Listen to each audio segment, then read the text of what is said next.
sa ito po ang aking daily devotion ng araw, January 26, 2025. Ngayong araw po ay ating tutuloy natin series which is sa seminary tuition.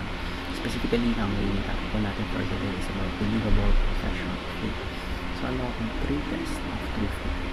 Ngayon ayon sa ating panata, ang magagamit sa 2 Corinthians chapter 13 verse 5, sabi ko dito, basahin ko po, examine yourselves to see whether you are in the faith. Test yourselves. Do you not realize that Christ Jesus is in you?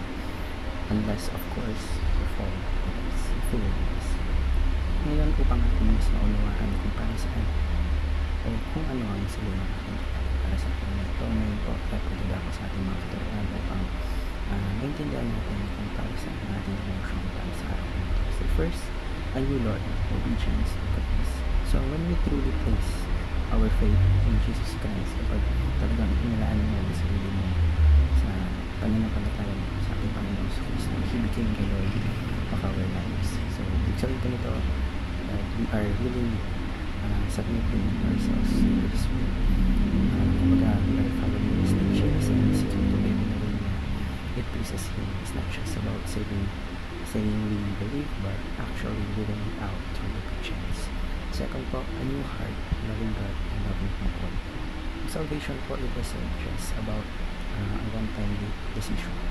It transforms our hearts. So, kapag talagang na-experience natin kung mahal ng ating Panginoon, it changes us from inside and out. So, making us more loving toward God and others. So, ating Panginoon sa Kristo, sinabi po na that the greatest commandments are to love God with all of our heart, soul, and mind, and to love our neighbors as ourselves. Third po, a new outcome, the fruit of the Spirit. So when Christ is at work in our lives, dito po sisimula to see the real visible changes sa ating mga buhay, mga bagay na katulad ng pagmamahal, yung kasiyahan, yung peace, yung patience, and yung kindness, pati na rin yung self-control. So these are mga talagang results na makikita mo kapag ikaw ay kasama ng Panginoon at inalaw ng Holy Spirit at ikaw. So, paano natin makakala mga sa ating mga buhay ng pagdadalala ako sa ating application? Ano po? Examine yourself. So, ask yourself, am I truly in the faith? And am I living in obedience to Christ? And napaka-importante po na ma-check natin kung talagang yung pananampalataya natin sa ating Panginoon is genuine. Second po, seek a new heart and a new desire. So, minsan if you feel this not from God, become discouraged.